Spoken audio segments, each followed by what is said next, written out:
Olivier Véran est un homme plein de mystères.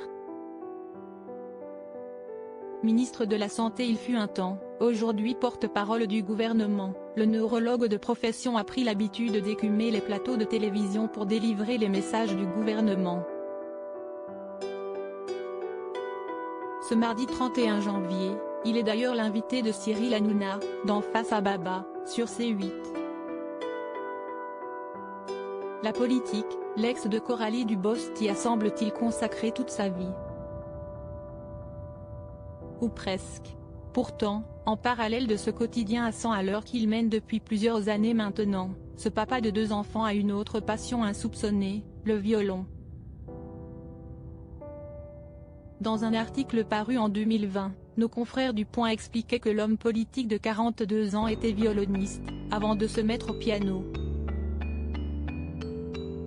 Car, selon les dires de son ami et ancien collègue Olivier Cazé, Olivier Véran est quelqu'un qui fait tout à fond. Dans un portrait intime que lui a consacré Paris Match la même année, l'hebdomadaire rapportait qu'il jouait merveilleusement du violon, un instrument qu'il a appris avant tous les autres, à savoir le piano, le ukulélé ou encore l'accordéon. Son tempérament hyperactif, qui peut aussi passer pour un côté bon élève, a pu en agacer certains parmi son entourage. Olivier, il fait tout bien, c'est agaçant. Il veut toujours le meilleur barbecue, la meilleure raquette de tennis, la plus belle fringue, a par exemple reconnu son fidèle ami Mathieu Grimaldi, chirurgien orthopédiste à Grenoble, ville où il a exercé son métier de neurologue avant de rejoindre le ministère de la Santé. Supérieur à Olivier Véran, Roselyne Bachelot. Ces politiques qui ont osé révéler leur salaire la musique, une passion qu'ils partagent avec Emmanuel Macron. Olivier Véran n'est pas le seul politique à apprécier la musique.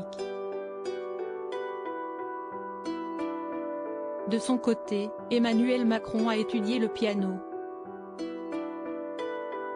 Il aime avoir un piano près de lui.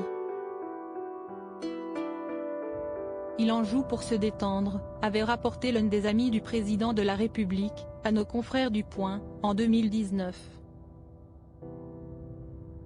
Lorsqu'il veut jouer la carte du romantisme, il n'est pas rare que le locataire de l'Élysée s'installe au piano, les mains sur les touches, et joue la chanson Love Me, Please Love Me de Michel Polnareff, pour son épouse Brigitte.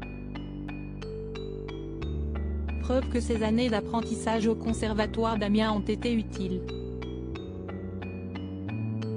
Crédit photo, Stéphane Le Mouton.